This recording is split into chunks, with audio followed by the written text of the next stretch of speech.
Pues muchísimas gracias a nuestra compañera Miriam Quesada. Estamos ya en la recta final del programa Día a Día.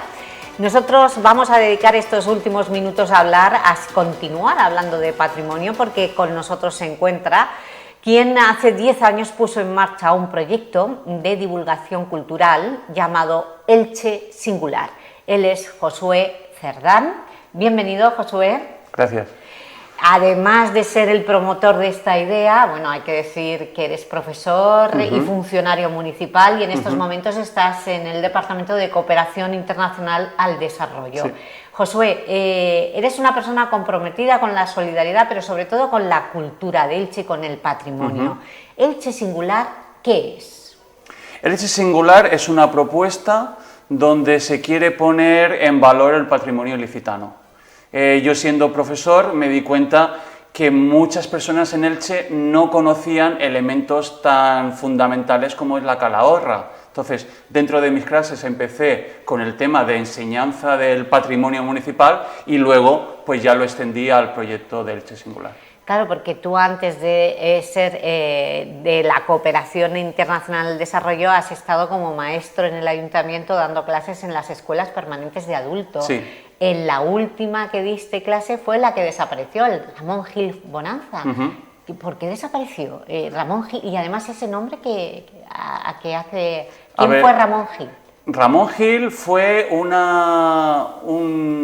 patriarca gitano que estaba muy interesado en su población que estudiara, y entonces fue pues hablando con el ayuntamiento para que se creara algo, y entonces al final, cuando se creó la EPA municipal, pues adoptaron el nombre de el propulsor de esta iniciativa.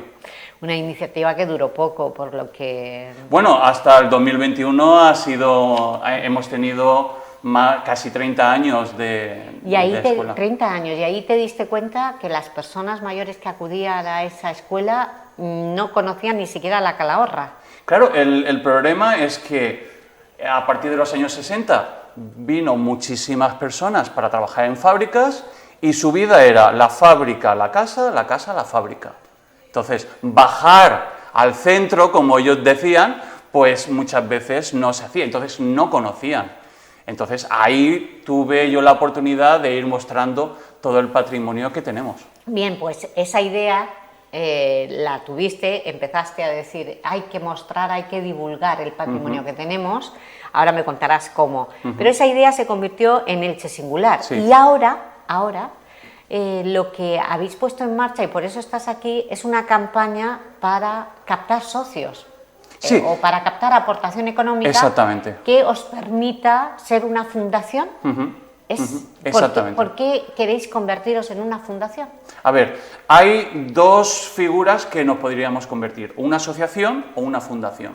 Lo que pasa es que cuando hablamos de una asociación es que es un colectivo interesado en algo y entonces se reúnen para eso. Elche Singular no es un colectivo que está interesado en algo, sino que es un proyecto que quiere abrirse a toda la ciudadanía, no centrarse en un grupo. Entonces, esa figura es la fundación.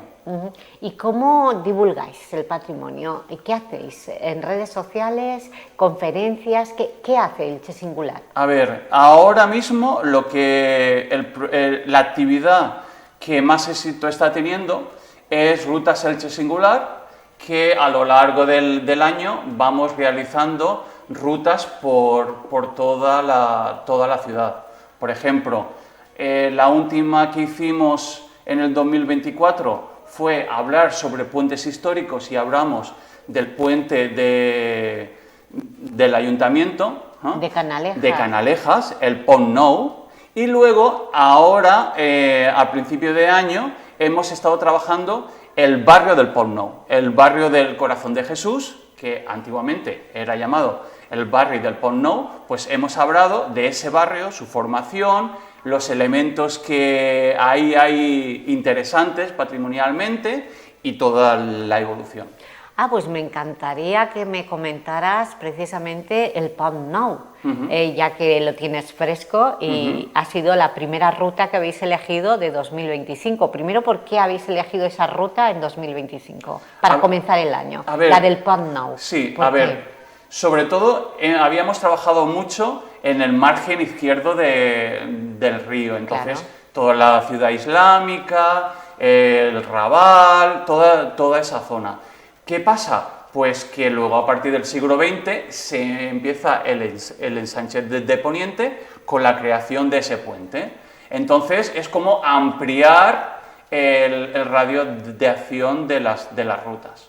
O sea que el puente de Canalejas, propició la creación de un barrio nuevo. Exactamente. Que es el del Sagrado Corazón de Jesús. ¿Qué anécdotas? Allí siempre nos contaban que había un cuartel de la Guardia Civil o una torre. ¿Qué anécdotas tienes de la configuración, de la evolución histórica de esa margen distinta del río Vinalopó? A ver, hay elementos patrimoniales. ¿Allí quién vivía? A ver, ahí lo que se hizo fue ampliar la ciudad y, como cualquier ampliación, hubo viviendas y también hubo empresas que se situaron ahí. Entonces estuvimos hablando de cómo se va desarrollando todo ese barrio con el Corazón de Jesús ahí en el centro a partir de los años 50, pero también estuvimos hablando de elementos como el edificio de la Casa de Socorro, que es un edificio emblemático de la ciudad. Estuvimos hablando de empresas como Damel, que estuvo allí en ese entorno del Corazón de Jesús, y hablando un poco de la configuración, anécdotas de caminos que pasaban por ahí, que luego se fosilizaron y se ven en el urbanismo de la ciudad aún esos márgenes que tenían los caminos. Había muchas ¿Dónde anécdotas. vemos márgenes de caminos antiguos fosilizados? Por ejemplo, había un camino que venía desde la Torre de Carrús, que está más arriba del Cementerio Nuevo, y llegaba al arrabal de Santa Teresa. Entonces, ese camino luego pues se empezó a urbanizar, pero se estuvo urbanizando en los márgenes del camino.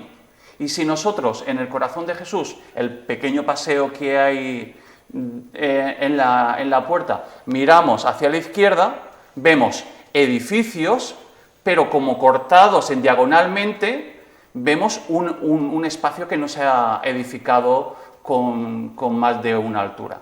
Y entonces eso se habla que por ahí pasaba ese camino. Eso fue una anécdota que tuvimos cuando paseamos por allí. ¿Y qué elementos patrimoniales han perdido? El último, el del cine, ¿no? Sí, a ver, nosotros había dos cines emblemáticos allí, que era el Cine Central y el Cine Ideal. Y entonces estuvimos hablando de ahí, la configuración que urbanísticamente se hizo, porque se pensó en una cuadrícula donde estaba el Corazón de Jesús, la Plaza Obispo Siuri, el Pirurí, luego la Plaza de Creviente, donde está la gasolinera Mora, y la residencia de ancianos, el asilo. Si tú te pones en la Puerta del Corazón de Jesús, está en línea completa con el asilo de San José. Entonces, son temas urbanísticos que son interesantes cuando tú vas viendo estos temas de un barrio, que muchas veces puede decir, esto no tiene nada, pero empiezas a ir viendo detalles y puedes encontrar una ruta muy interesante. Y además conocer cómo se diseñó urbanísticamente el crecimiento de una parte de la ciudad que ahora es impresionante. ¿Cómo deberíamos llamar? Los periodistas tenemos un problema. ¿Cómo deberíamos llamar a esa zona? Porque hablamos del Sagrado Corazón de Jesús, de Cristóbal Sanz, de Antonio Machado. ¿Cómo se denomina esa zona? A ver, yo creo que ahora que que se ha quedado muy en la mente de todos nosotros, el Corazón de Jesús, yo creo que sí, sería el barrio del Corazón de Jesús. El barrio del Sagrado Corazón de Jesús. Y en el ayuntamiento está descrito así como el barrio del Corazón de Jesús. Bueno, pues esta es la ruta que habéis elegido. ¿Y Sí. con qué ruta terminasteis en 2024? ¿Cuál fue la anterior a esta? Pues estuvimos haciendo una ruta que le llamamos la Ruta Curtidores, que fuimos por la zona de la calle Curtidores. Qué bien tirado. La calle Curtidores ahora el ayuntamiento la quiere remodelar, quiere recuperar bueno, ¿qué había ahí en el matadero? ¿Qué había? ¿Un molino? Más abajo, Más abajo. Pero nosotros estuvimos en la zona de Lord dels Pontos. Ah, claro. Entonces nosotros hicimos una presentación en la casa, pedimos al proyecto Pusol que nos cediera el espacio para hacer una introducción y luego estuvimos hablando de los huertos que estaban en ese entorno, porque por ahí pasa la acequia mayor del pantano. Entonces estuvimos hablando de esa De zona. los huertos. A mí me encanta la nomenclatura de los huertos. Ujú. Todos los huertos de esa zona, ahí tenemos el Hort del Felip, es porque Sí. Felipe fue una familia, los Felips. los Felip. ¿Y se llamaban así? Los Felip. Sí. El Hort de la Rotlleta, Sí. tenemos muchos más, ¿no? Sí, de la Almazara, de Sant Pere, el Hort de Maya, que está aún la casa del huerto. Es esta. ¿Y por qué Maya? ¿Era un apellido o Sí, qué? por Maya. ejemplo, si tú vas a Santa María, entras por la puerta, en las paredes hay dos escudos. Está el escudo de los Maya y el escudo de los Caro. Los Maya fueron una familia nobiliaria que vino con Jaime I, que le dio tierras. Entonces, igual que los Caro, es otra familia importantísima de la Sí, ciudad. pero fíjate, del doctor Caro nos Claro, queda, por el nos queda legado, una claro. calle, el vínculo del doctor Caro, Isabel Caro, lo conocemos tanto por él como por ella, por el testamento que legó a la Virgen de la Asunción, etcétera. Pero de Maya solamente nos queda el Hort de Maya. Claro. Teniendo como tienen en la Basílica de Santa María un escudo. ¿Sabéis algo más de los Maya? A ver, es una familia que aún los descendientes están viviendo ahí en esa casa. Lo que pasa es que el huerto se ha ido parcelando y ahora el huerto Millennium está dentro del antiguo huerto de Maya.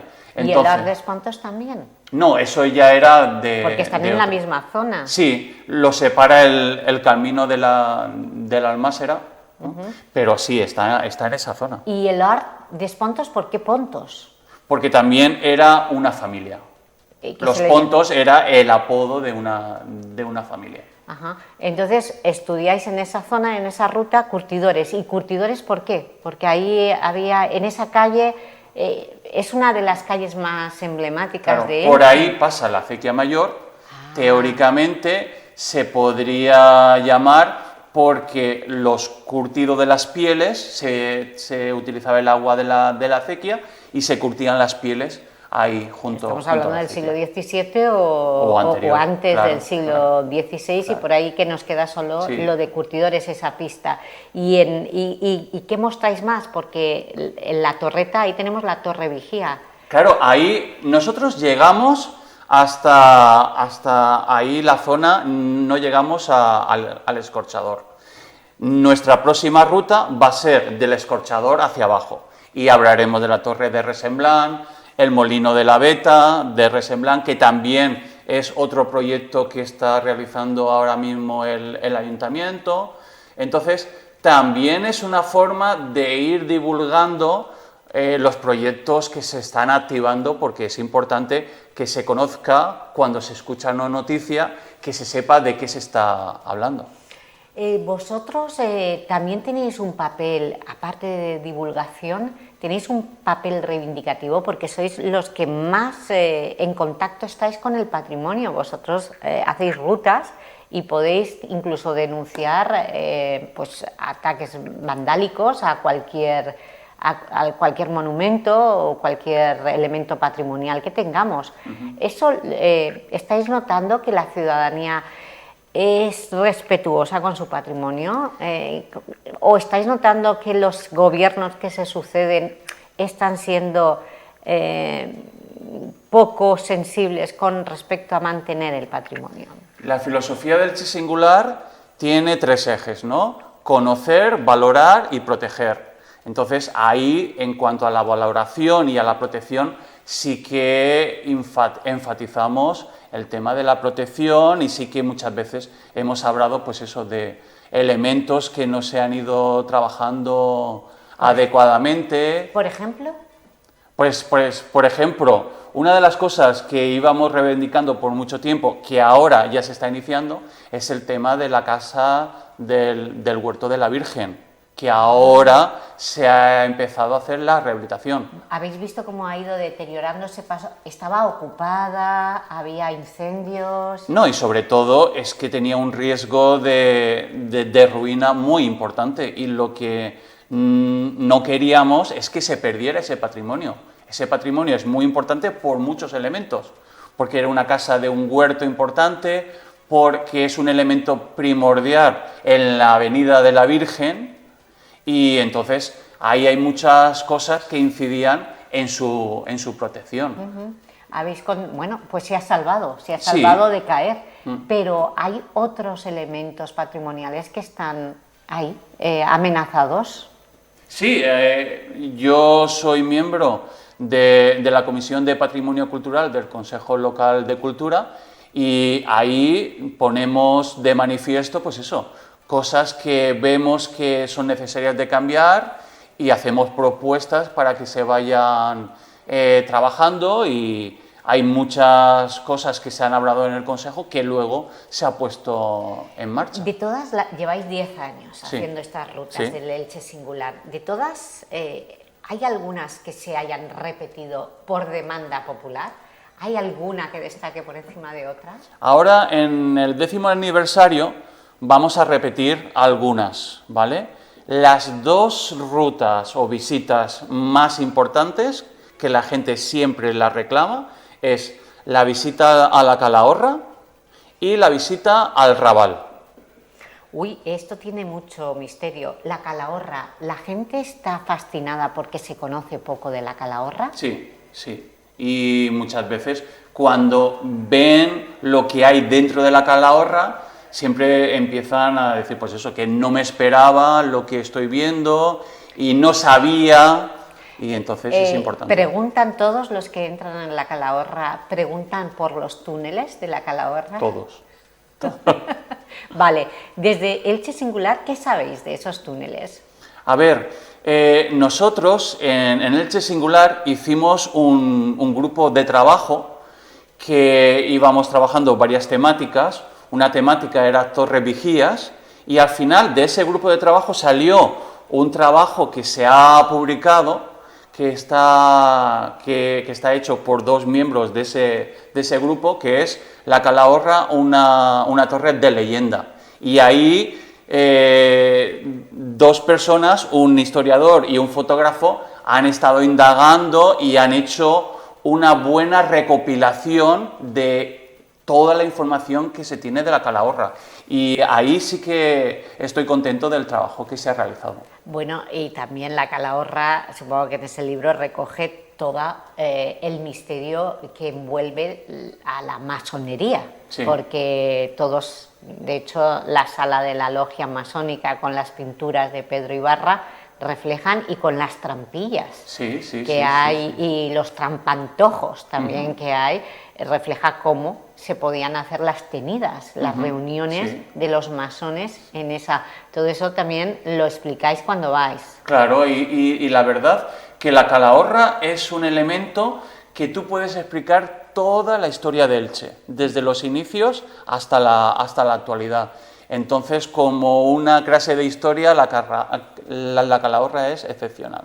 Sí, es excepcional porque la Calahorra fue una torre de la muralla islámica, la mayor, creemos nosotros que es la mayor, la más destacada, de hecho queda en pie, aunque está desmochada por uno de los terremotos, pero luego con la llegada de Jaume I fue la Hacienda, como digamos el Ministerio de Hacienda, donde se pagaban todos los impuestos. Por eso está el Almudín.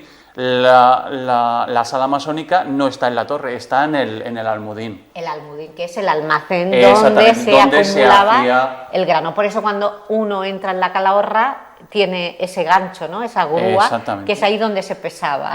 Vale, vale. Y luego está lo que es el Almudín transformado en palacete. Exactamente. Porque allí vivió el marqués de Lendínez, el masón, y luego vinieron la familia Tormo con después la Generalitat. Y ahora... Bueno, antes de ellos está José Revenga, que es el que realiza la casa señorial, Asunción Ibarra, su esposa, y entonces de ahí vienen los sobrinos, que son los Tormo. Y ahí hay cosas muy curiosas, ¿no? Porque José Revenga no era ilicitano, pero sin embargo él siempre en su... ¿Era de Alcoy? No. Entonces, ¿por qué el pintor de la sala árabe, mozárabe, es de Alcoy, Espín? Ah, porque lo trajo Pedro Ibarra. Exactamente, claro. exactamente. Entonces, ¿Revenga de dónde era?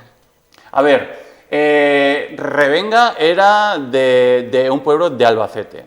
Y entonces hay una ermita en su pueblo que tenía unos traspantojos, y de ahí yo creo que fue la idea de traerlo. De hacer esa sala de trampantojo, sí, que sí. parece que sea mucho más grande de lo que es, donde tiene su... Bueno, todo esto se puede visitar, sí, porque totalmente. la Calahorra está abierta. Esa es la gran oportunidad que tenemos, que durante mucho tiempo ha estado cerrada, y ahora ya lo... Y por eso vosotros ahora vais a retomar esa ruta. Y luego el Raval, a ver si tenemos tiempo para el Raval, si nos quedan 6 minutos. El Raval también es algo que lo pide la gente, porque ¿qué tesoros esconde el Raval?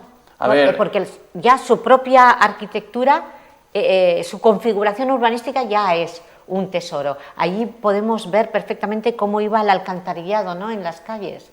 ¿Todavía se puede ver en alguna calle? A ver, ahora se ha modificado muchísimo y ya el Raval no era el Raval que nosotros tenemos mucho en la memoria y tenemos fotografías, pero sí que tiene mucha historia.